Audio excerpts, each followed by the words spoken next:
Hey guys, and welcome back to Brexit Britain, a country that went on a skydive but forgot its parachute. And also, welcome back to By Any Means Necessary. Thank you for all the messages that you sent me, and a special thanks here to everybody who signed up to my channel. I feel so blessed with so much people have signed up, so thank you so much for that. Right, I'll go through all your messages and I'll answer as many as I can. Right, but I will like all your messages for definite, even the ones who disagree with me. So at 12 o'clock last night, the COVID report come out. I think it's been written by MPs. The COVID report come out, and it's very, very damning. Very, very, very damning. But, we all knew exactly what that would be the case because we all saw exactly what happened, right? And, Boris Johnson can start calling all of us Captain Hindsight. But, if you remember that Italy, I think it was Italy, France, and Spain, isn't it? They was warning us, really warning us for weeks, right before the pandemic really did hit us. Because remember, yeah, they had the Cheltenham Festival, and I think a football match and a concert, right, and all these things was encouraged to go to, right. Now, I've just seen Dr. Barack Pankanya, right, on the TV, right, and people like him, they were screaming, from back then, right, about what was going on, especially what they was hearing from Italy and Spain at the time, right? And Boris Johnson took no notice. Remember, Boris Johnson said he was in the hospital shaking hands with COVID patients at the time, right? So obviously we know that obviously he got the pandemic, he got COVID himself, right? And then he killed him, right? And still, even still, right? The whole thing was just handled so badly. No, we live on an island, right? It's quite easy for us to just shut this country down. That's what really should have happened. Like what they've done in Australia and New Zealand. Just shut the borders. Pretty simple. Just shut the borders. Nobody comes in. Nobody goes out. Right. But they didn't do that. Right. They allowed people to come out of hospitals and go into old people's homes. Right. Where remember we said Matt Hancock said he threw a protective ring, right, around the care homes, and none of that was true. None of that was true. I mean, they just allowed people to. So much people are just allowed to die in there. Right. Remember, I think it was Chris Whitty who said that we'll be lucky if we get like if 20,000 people. Right. That would be like we'd be lucky if we just get by with just 20,000 people dying. Right. I say just. I don't mean say just. We're lucky, but we're close to 150,000. Right, and it's competency. That's what this is down to. This is down to Boris Johnson's inaction at the beginning. This is what the report said. The report said, the inaction at the beginning of the pandemic, right, is the thing that has really caused so much of the deaths.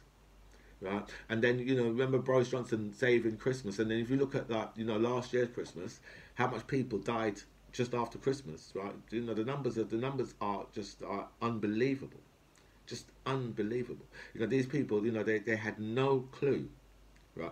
But I'll tell you the whole problem, right? The whole problem is when you have a clown running the country, right? Things can happen. This is the problem. Things can happen, right? And you have to have someone there that's confident, right, to start dealing with it, right? I mean, what do we, things? What do we know out of the pandemic? We know that there's 150,000 people dead, right? We know that the children's education has been fucked for the last 2 years, right? We know that Dido Harding was at one stage on like 7 grand a day. We know they've given their mates 37 billion for PPE contracts when a lot of these people didn't even have, had never had anything to do with PPE. You had all the PPE companies saying, well, hold on a minute, what's going on here? What about us? We specialise in PPE. Right, fling some of that money over to us. We specialise in this shit. But no, they're friends, pub landlords, dodgy geezers from Turkey, right? Hairdressers. All these people getting PPE contracts, and you think to yourself, what the hell's that about? Right? I know in the hairdressers they use PPE, but how the hell did these people get contracts? Right? And some of these contracts here was for hundreds of millions of pounds, right? So we know all these things, right? Then we know about the pingdemic, where they got that wrong as well, because the app what they built, right, was was pinging people that didn't need to be pinged, right? So, and then but I'm still hearing people come on the radio, right, and and say stuff like, oh, well, Boris, he done. I think he done all right. He done his best. I say, well, hold on, but he's done one of the worst in the world.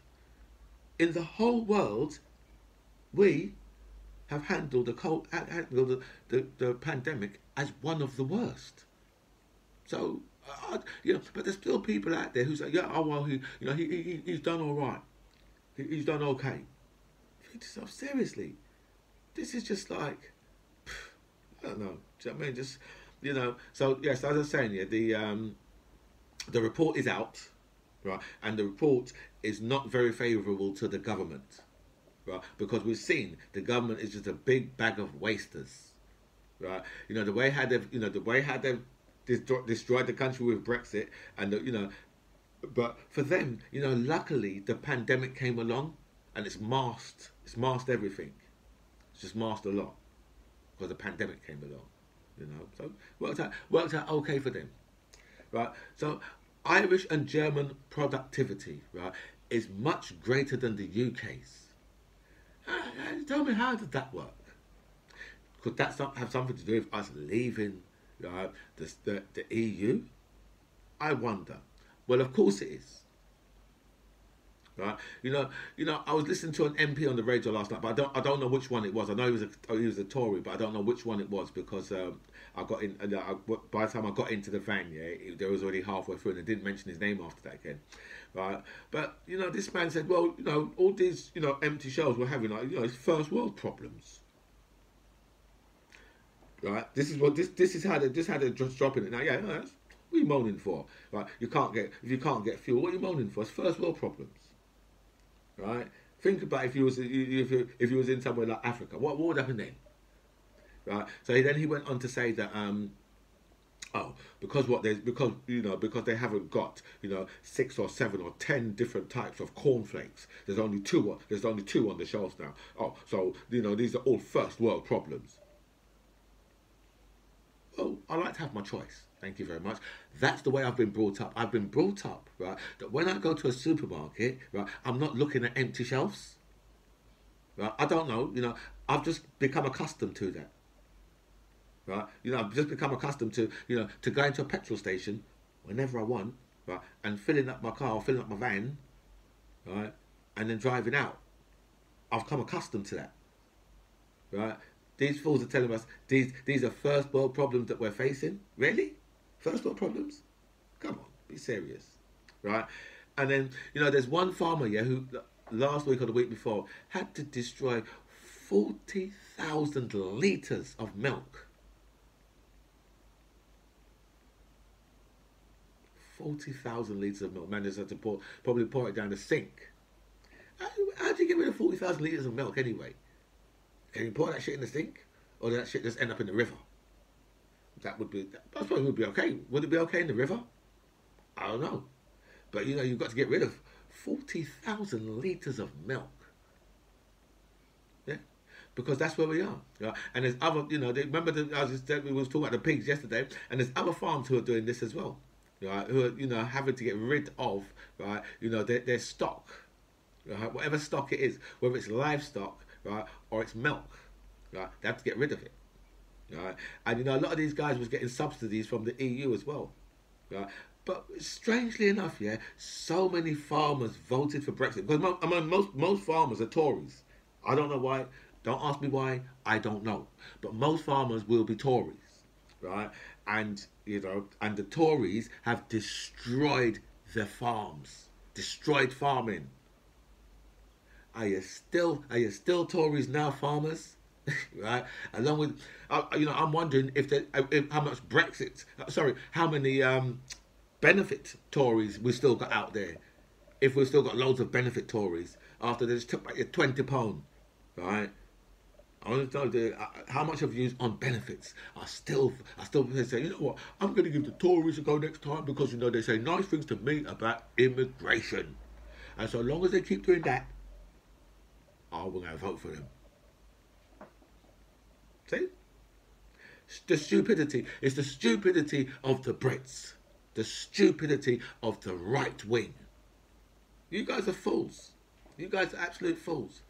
Do you know what I mean? You guys are fools, right? I hope you've been sending Boris Johnson postcards wishing him, well, you can't wish him bon voyage because he's already gone, right? But wishing him had to have a great holiday, right? And hope that he comes back completely refreshed. Not that it would make any difference, because everything in this country it's already run out of his control. Everything's out of his control. But you know, I swear to God, right? You know what? Yeah, Finland.